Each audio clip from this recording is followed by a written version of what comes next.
Well, hello everybody. It's getting close to puck drop. It's like 6:23 p.m. on Tuesday. It's election day. I voted. I drove 6.5 hours to go vote. That's how local my election was. Now I got home and walked to the voting booth and did what you got to do. Whoever you vote for, hopefully you vote for a party that's an American party. Let's just say that. But I did that, and so I now have like 10 minutes to do hockey. I'm also in a state, Virginia, where I can bet. So there's going to be a bet tonight, and we're going to show you what that round robin wager is. We're going to talk about how to wager $100. That's my budget. You can do things like, for example, FanDuel. It is a website I do like. I think they do a great job. They give you a lot of availability of options. Things you can bet, and I'm not going to be able to browse while we do this, so I'm just going to take lines that are on here, and we'll see what they actually are when I make the finalized bet or an iteration of that. So, all right. First of all, what we know about hockey, and let's talk about things we've learned about hockey. We've learned that the margin does mean something, but it's really got to be well above, I would say 30% is the cutoff where you think it's a good game, and 40% or more is what you want, but as the season progresses, it's tougher to have that kind of matchup. So what I can say with that is that Calgary is the top pick of the day. They have a 66% independent team adjusted power rating, which is also the highest on here. So those are two confirming factors that this is the best game. So it does think they put up a lot of goals. Juicy Suarez can be iffy. His goaltender rating's mediocre. Nashville has been playing a little better. That's the only thing that isn't going for Calgary here, which means I think that minus 145 to win is probably the most reliable place to put your money. So we are going to have that as one of our round robin picks, because if we're going to do round robin picks, we have to win them. That's what's important about round robins, is that you actually win the bet. So that is acceptable for me. I don't dislike anything there other than Nashville playing a little better recently, but Calgary playing even better recently, so that overwhelms it in my opinion. Now, the next game with the highest margin is only at 28%, and it's Winnipeg over Dallas. And you are consistent all the way across. Dallas has been mediocrely not scoring and bad, and Winnipeg has been playing better. They got Comrie in net, who's got a 71%, no Hellebuck. Thanks to their goals in this game. At 108, man, that is really good.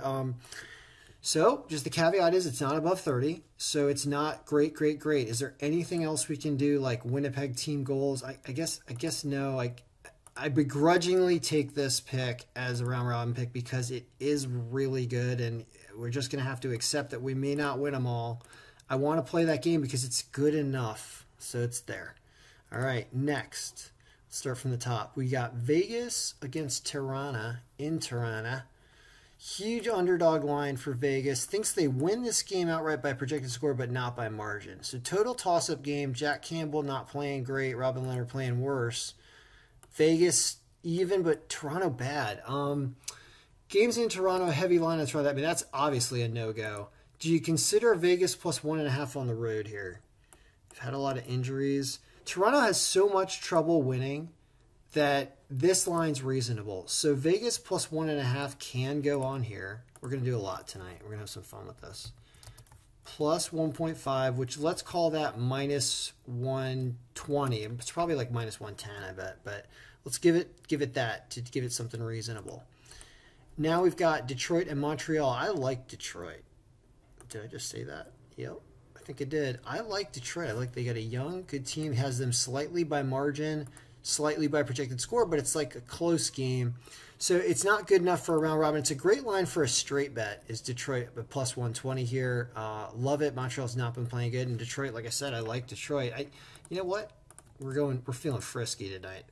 We're going with Montreal being bad, even in Montreal, and Detroit being young and wanting to score and play. So let's see if they can get a win. Then we have Arizona and Philadelphia. Of course, Philadelphia's going to have a bad line because Arizona is still winless through like 8 or 9. What does it say? They're winless through, let's go with win sorting lowest. They are 0. Wait a minute. Blackhawks won. Is this not updated? Uh-oh. This might be wrong. No, Blackhawks won last night. Oh boy, uh-oh. Guess this hadn't got updated. That could affect things. Yikes. That's weird. Right? Blackhawks won last night. Uh-oh. All right. I didn't know that was going to be a problem. Well, the goaltending is bad for Philadelphia. So if Arizona does get a win, it's going to be against a bad goaltender. But, man, does the projected scores say no. Wow. I'll just call it an unbettable game because of Carter Hart's bad goaltending. Let's just leave it at that. So I guess you go with an over in this game, right? Although Vejmelka's good. He saves a lot. He just gets slaughtered with shots. So I'm just going to stay away from that. It's too weird. Ottawa and Minnesota. Here we got a tie game. So it says bet the 3-3 tie here. I was not impressed with Ottawa last night. They're playing worse. That's why Minnesota's minus 200.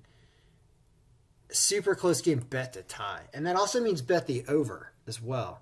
Because the over on a game like that in this Ottawa game right here is only 5.5. Oh, gosh, I want to take the over there. That's the play. Let's do that. That's a bet. Usually I don't like over-unders too much, but there's too many things saying, yeah, goals there. Ottawa versus Minnesota, we'll call it over 5.5, which should be at minus 110. All right. A lot of games tonight. A lot of fun tonight. Then we've got Dallas and Winnipeg we already talked about, right? Or did we? Yeah, we think we put them on there. Nashville, Calgary talked about. Rangers, Vancouver. Off-the-wall hockey picks. Off-the-wall hockey guy is saying that he likes the Rangers here. Really low-scoring game. That's crazy. I'll stay away from it because the margin is not big enough in the line and they're on the road. We'll just let it go, but it does think an under, but I'm not going to put it on there. New Jersey and Anaheim. Another tie-ish game with a lot of goals.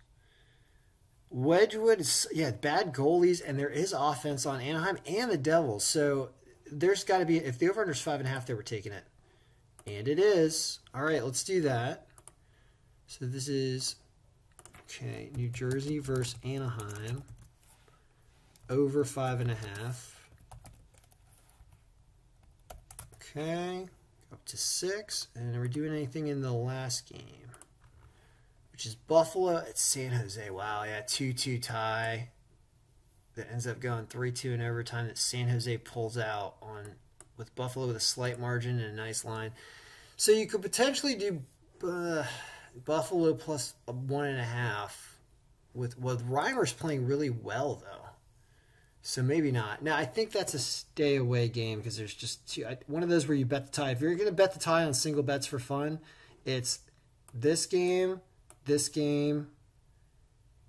and this game. This game, it really, really likes a tie. I mean, that's within 0.1, right? Yeah, that's the closest one. Ottawa, Minnesota, 3-3 tie.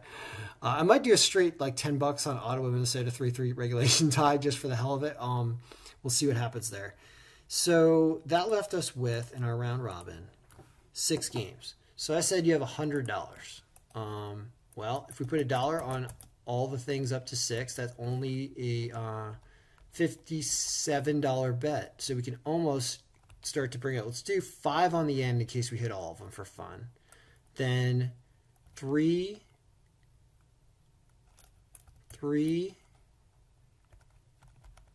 get rid of the 2s because that's just a waste of money down there sometimes. So we've got 6, and if you win 3, you want to get paid something, but you really won't get paid much on that $1 there. So if you get rid of that and do this, I've done 3, 4, 5s before. I think it's, yeah, so how about this? It's about right. So here you have like basically $104 bet, pays $1,800 if you catch all 6 of those, right? And I'm not going to go through showing you what if one of them loses because every time I do that, I curse the game. So instead of doing that, I'm just going to say, let's just win them all. Is there any reason we can't win them all? Yes, hockey. There's a lot of reasons we won't win all these games. But it's possible. And I've done it before. I don't know if I've done 7 with hockey. I don't think I have ever done. I've done 6. So it can be done. And if you don't win all of them, you get a staggered payout. And if you start to get down, if you get 5 out of 6, you're going to win a good amount of money also. If you win 4 out of 6, you're probably going to break even-ish, depending on which games it was. All right, so good luck, everybody. These are the 6 picks that hopefully I'll get this published before 7. And then, and if you bet the tie, bet it in the Ottawa Minnesota game. I am going to bet a 3-3 tie. There's like prop bets all over the place for fun. All right, guys, good luck, everyone. May all your picks be winning.